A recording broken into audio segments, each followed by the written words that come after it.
자, 안녕하세요. 자, 이번 시간에는 풍수로 보는 소의 형세론과 우리나라의 구분에 대해서 살펴보도록 할게요. 내년이 소의 해죠.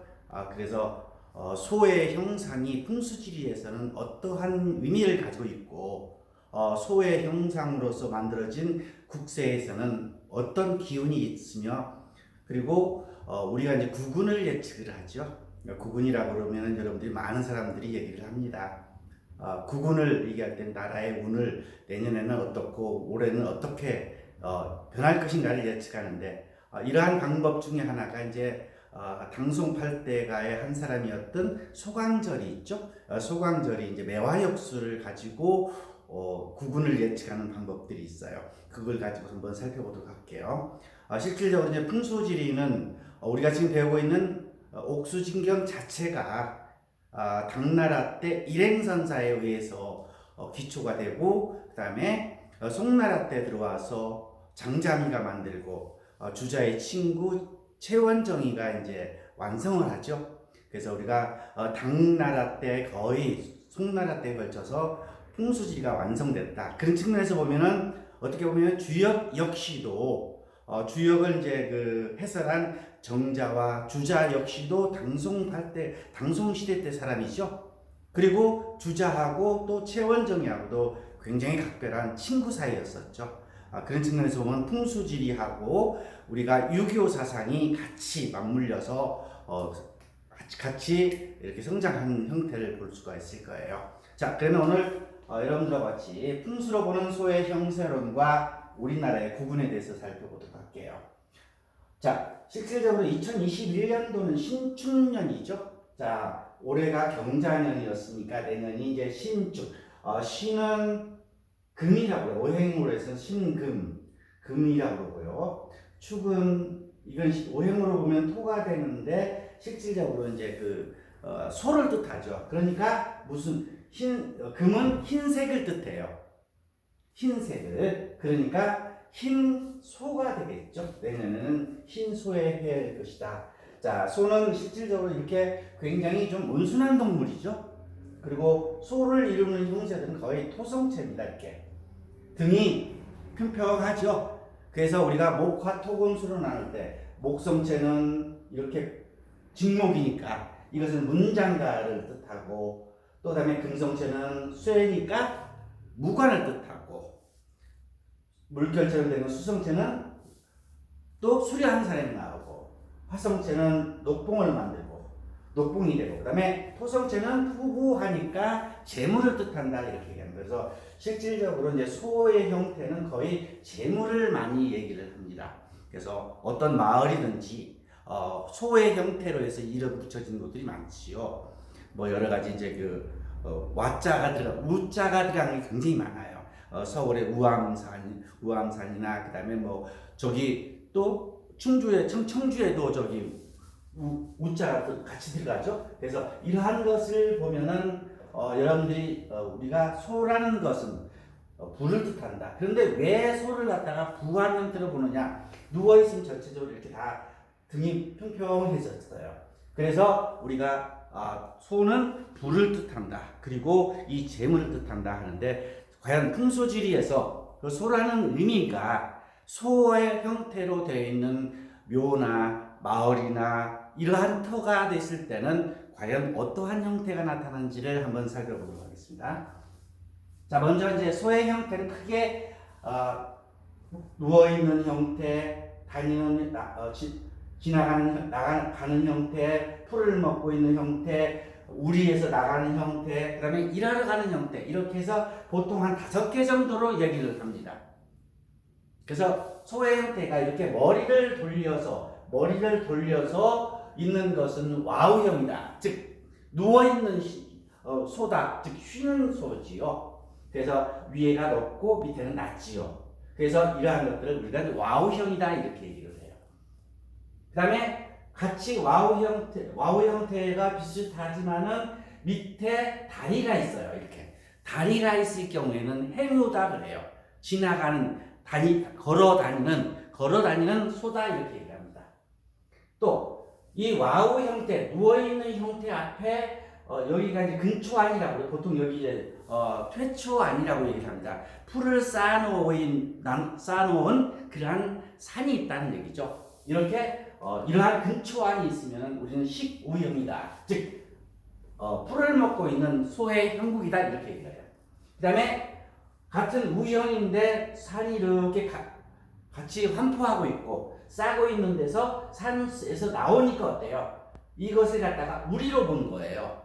우리란 자죠. 그래서 출란우, 즉 소가 우리에서 나온다 이렇게 얘기를 합니다. 그 다음에 소의 형태가 있고 앞에 밭이 이렇게 있는 것들, 즉 밭은 밭도 되지만은 약간 나지막한 들판들이 옹기종기 있는 것들, 이런 것은 출전우, 즉 밭으로 일하러 나가는 소라 이렇게 얘기를 합니다.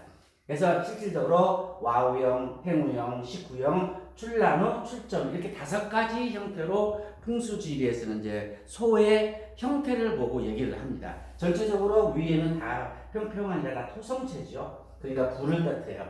자, 그런데 여기에서 이제 여기에서 여러분들이 몇 가지를 봐야 되는데, 소는 부하고 귀해요. 그래서 실질적으로 논과 밭이 많고 땅이 많다라는 것을 얘기를 합니다. 그러나 이러한 것을 해석할 때는 사람들이 이러한 형태를 보고 편안한지 아니면 고된지를 여러분들이 구별을 하셔야 돼요. 자, 와우, 쉬고 있는 형태죠. 쉬고, 그 다음에 밥을 먹고, 이러한 형태는 어때요? 굉장히 편안하니까 굉장히 편안한 사람이 되겠죠. 이러한 형태는 굉장히 편안한 형태니까 조금 더 편안함을 나타내고, 또 행운, 소가 걸어 다니고 우리에서 일하러 나오고 그다음에 밭으로 일하러 간다, 이런 형태, 행운아, 출란우, 출전우 같은 거 어때요? 이런 것은 일을 하러 가기 때문에 약간 고단하겠죠.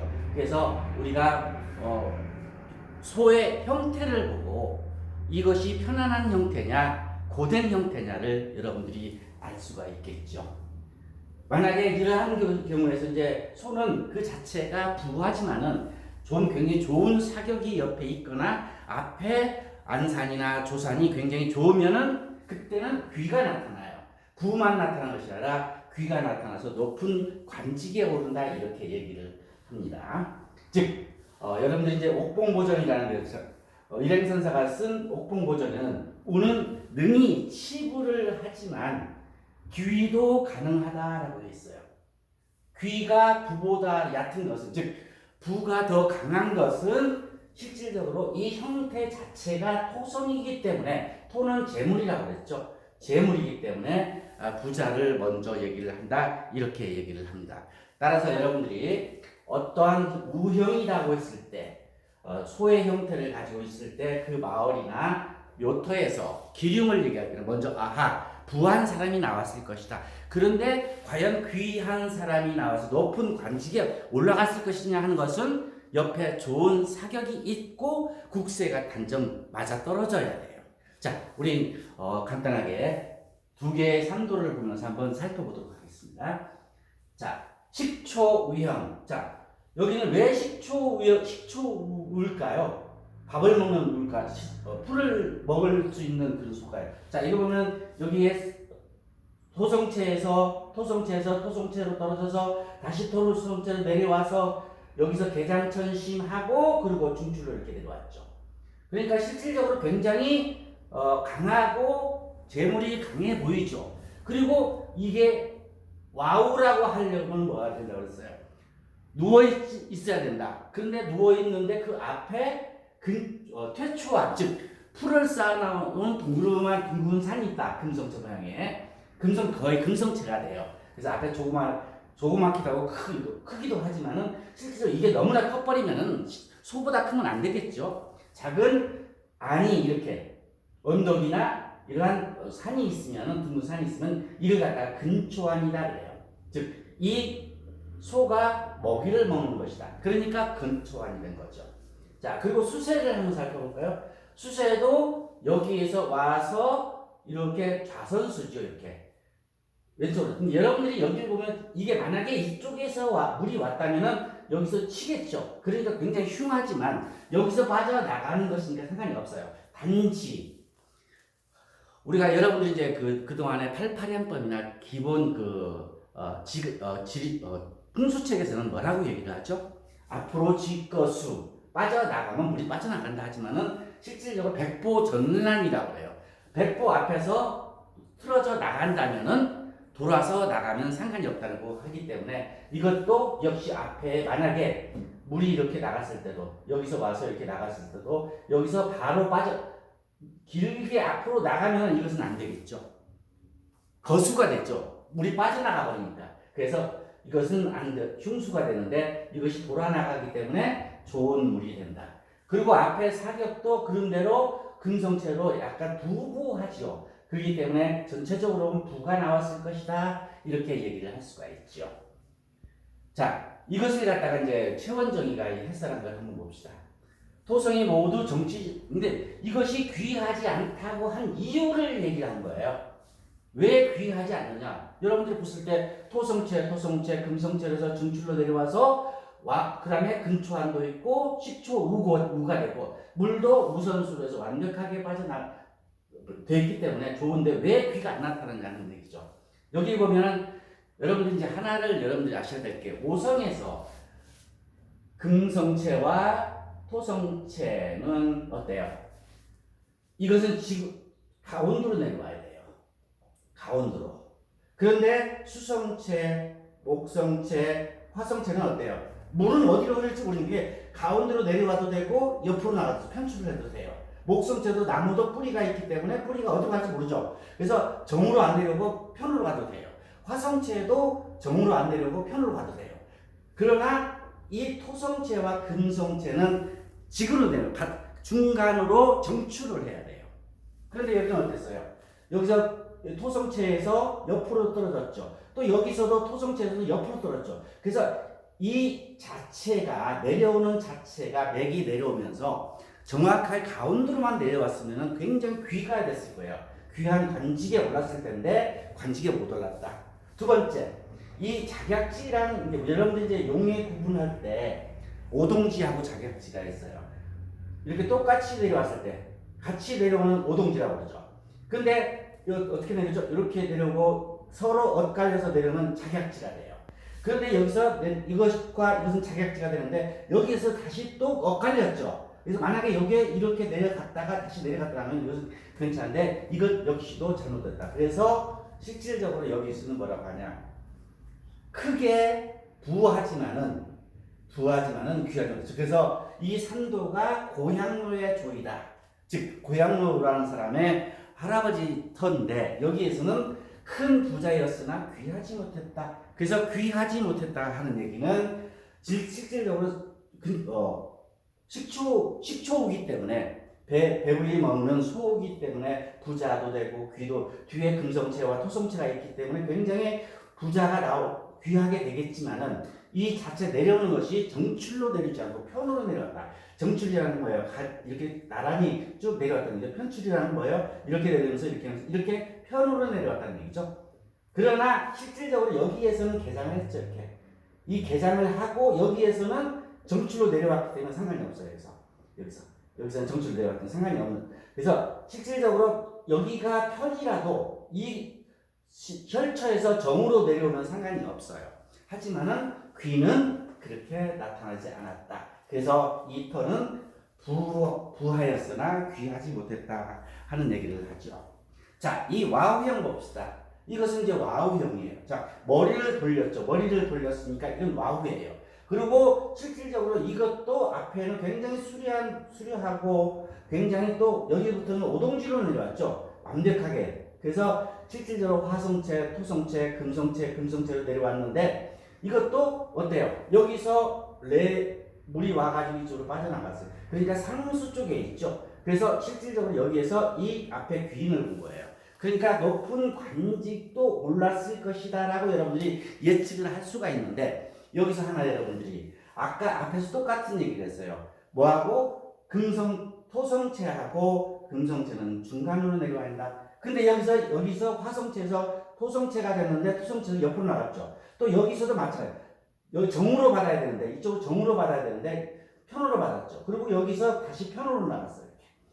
편으로 이렇게 나가서 여기서 다시 또 이 토성체 역시도 편으로 나갔죠. 옆으로. 그래서 금성체도 여기서부터 이제 종으로 받았어. 그렇기 때문에 이것도 앞에하고 똑같이 내려오는 자체가 출맥 자체가 편으로 기울여서 내려왔기 때문에 귀가 나타나지 않았다. 그래서 이 산도는 실질적으로 이제 서태수의 조인데 별가라는 승정원의 서리 정도를 갖다 별가라고 얘기합니다. 별가와 오마가 나왔으나 조정에 오르지 못했다 하는 얘기는 조정에 오르지 못하는 것은 뭐예요? 이 화성체는 옆으로 가도 상관이 없어요. 그러나 토성체가 약간 편으로 나왔기 때문에 조금 문제가 있더라. 그래도 이것이 이 터는 앞의 터보다는 그래도 더 좋아 보이죠. 그래서 따라서 이 와우형, 이 소의 형태는 거의 다 불을 뜻하는데 귀가 나타나려면은 뒤에 내려오는 용맥과 앞에 안산과 물이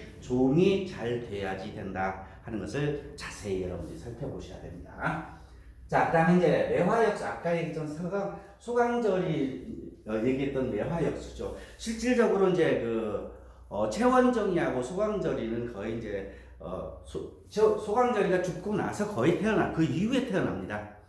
그런데 소강절이 아버지인 채원정이 아버지인 채발이는 소강절과 같이 지냅니다. 그래서 실질적으로 매화역수, 소강절이의 공부도 채원정이가 했던 걸 여러분들이 알 수가 있습니다. 그래서 매화역수, 소강절이 한 거.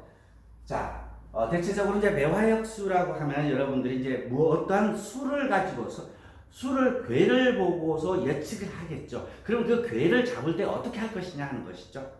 그래서 그걸 보통 여러분들이 여러 가지로 나눕니다. 그래서 저 같은 경우는 한 해가 바뀔 때는 실질적으로 입춘 시대가 제일 바뀌죠. 그 입춘을 기점으로 해서 괴를 잡아요. 그래서 상괴하고 하괴를 잡아서 그걸 가지고 역으로 푸는 거죠. 실질적으로 작년에는 경자년이었어요. 여러분들이 이 경자는 참 잘 보셔야 돼요.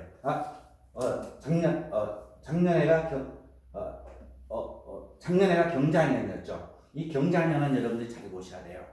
경금이에요. 그래서 경해해에는 거의 다 우리나라에 환란이 일어났어요. 그래서 실질적으로 1910년 경술년, 1950년 경인년 6.25, 1960년 경자년 4.19, 1980년 경신년 광주 민주화 운동, 2010년도에 경인년 연평도 사건, 그 다음에 2010년 경자년 팬데믹. 그러니까 어떻게 보면은 올해는 여러분들 아마 예측이 가능했으리라고 봐요. 그러나 내년은 과연 어떻게 되겠느냐 하는 것을 우리가 살펴봅시다. 이제 괴를 만들게 되면 이제 상괴와 학괴인데, 상괴는 이제 진괴가 되고요. 그 다음에 학괴는 건괴가 돼요. 그래서 진을 갖다가 뇌라 해서 뇌천 대장이라고 해요. 즉 하늘 위에 천둥이 치니까 굉장히 하겠죠. 그러나 이 괴를 보면은 사물은 영원히 물러날 수 없으므로 대장계가 이뤄진다. 늙고 사람들은 물러나고 젊은 세대가 이어받아야 한다는 이것이다. 그러나 실질적으로 이렇게 성장을 하게 되면은 장대할 수가 없다. 언젠가는 다시 또 물려줘야 된다 해서 내년에는 뭔가 새로운 하나의 바뀌는 형상들이 나오지 않겠냐 하는 것을 볼 수 있어요. 그래서 내년에는 여러분들이 좀 더 여기서 보면 새로운 세대가 등장할 것이다 했는데 올해에 그러한 것을 잘 해야지만이 되겠죠. 그랬을 때 내년에는 뭔가 좀 새로운 변화가 있지 않겠느냐 하는 걸 예측을 한다면은 내후년에 여러분 대통령 선거, 그 다음에 내년에 총선 이런 것들을 맞물려서 아마 이런 것을 예측을 하지 않겠느냐 싶어요. 그래서 여기서 이제 또 변괴로 해서 쾌라는 괴가 나오는데요. 쾌층쾌가 나오는데 이익을 보다 보면 반드시 붕괴된다. 이 뜻을 보면 조금 불안하기는 해요. 그러나 여러분들이 실질적으로 이익을 보고 물러설 줄 모른다면 장점에 이르러 붕괴되고 만다 하는 것을 하는 걸 보면은 조금 문제가 있지 않겠느냐 하는 생각을 해봐요. 그리고 내년에는 우리가 내년 신축이죠. 신축이기 때문에 실질적으로 신은 금이죠. 축은 토지요. 이제 이것을 갖다가 이것을 천간이라고 그러고 이걸 지지라고 그러죠. 그러면 천간을 국가로 보고 이걸 갖다가 국민으로 본다면 국민이 나라를 도와서 내년에 살아날 수 있겠지만은 토생금이죠. 토생금이면은 이 금이 왕성하면서 금은 뭐예요? 금생수가 돼요. 그래서 내년에는 아마 홍수에 조금 우리나라가 대비를 해야지 않겠느냐 하는 얘기를 하다 보면 그런 얘기가 나타나요. 그래서 좀 더 내년에는 환란이 없어야 될 텐데요. 모르겠습니다. 그래서 조금 더 이러한 상태들을 여러분들이 잘 유지하면서 소강절의 매화역수로서도 올해의 부분을 예측하면은 내년에는 약간 뭔가 바뀌면서 새로운 세대가 등장하면서 또 뭔가 홍수가 내년에 좀 큰 팬데믹이 있지 않겠느냐 하는 것을 조심스럽게 예측을 해봅니다. 북한은 똑같이 만들어 보니까 어떻게 되면 내수해라는 괴가 나타납니다. 이 해자는 이제 해결된다는 얘기예요. 영원히 어려울 수 없기 때문에 해가 이어진다라고 얘기해요. 그래서 내년에는 무언가 해결되는 조짐이 보이지만은 해괴 다음에는 바로 손괴가 나타납니다. 그래서 무언가 해결된 데에는 항상 잃는 바가 있다, 손해가 있을 것이다 라는 얘기를 하는 걸 보면 북한은 내년에 무언가 자기네들이 손해를 보면서 내년에 문제가 해결될 것이다. 이게 모르겠습니다. 이게 어떤 형태인지. 자, 그러고 나서 이것이 변해서 사계가 됩니다. 이 사라는 것은 이제 스승이라는 얘기가 아니고 옛날에 사라고 하면은 군대를 얘기를 했어요. 군대가 출정하는 것을 사라고 했어요. 그래서 병사란 말을 쓰죠 우리가. 그래서 군중이라는 뜻도 돼요. 그래서 아마 약간 큰 군중의 형태들 무리들이 나타날 것이다라는 것을 보면은 이거와 앞에 우리는 내년에는 무언가 변화를 새로운 세대가 나타나야 된다는 걸 보면은 조금 약간 섬찟한 예감은 듭니다. 그래서 좀 더 이제 제가 그 초씨 형님이라는 것을 가지고 괴를 봤더니요. 이 북한의 그 운명에서 마지막에 추거 상산 불약 능임 전궐 차질 상아 중심이라는 말을 써요. 즉 수레를 걸어서 산으로 올라가려면은 힘이 붙여서 할 수가 없다. 전골 차질 앞뒤로 넘어질 수가 있으니까 어떻게 해라? 그래서 내가 상할 수 있으니까 중심을 잡아라 하는 얘기를 합니다. 즉 내년에는 중심을 잡아야 됩니다. 그래서 내년에는 북한은 중심을 잡고 무언가 자기가 손해 볼 것인지 안 볼 것인지를 정확히 분별을 해야지만이 될 것이고, 우리나라는 내년에 좀 더 뭔가 새로운 세대가 등장하는데 이것을 갖다가 붕괴라고 생각하면 안 되겠죠. 그래서 좀 더 내년에는 좀 무언가 혁신이 일어나서 새로운 세대를 해야 되고, 단지 내년에 약간 홍수 피해나 이런 것들을 좀 조심해야 되지 않느냐 하는 걸 보면서 올해 여러분들과 같이 내년에 다가올 그 신축년을 갖다가 생각해 보면서 이제 소의 형세와 우리나라 부분을 살펴봤습니다. 자, 여기에서 이제 좀 더 깊게 들어간다면 여러분들이 좀 많은 것을 할 수 있지만은 이 풍수지리와 그 다음에 왜 오늘 얘기를 했냐면 이 풍수지리가 거의 완성된 것이 당나라 말기 송나라 초죠. 송나라 때죠.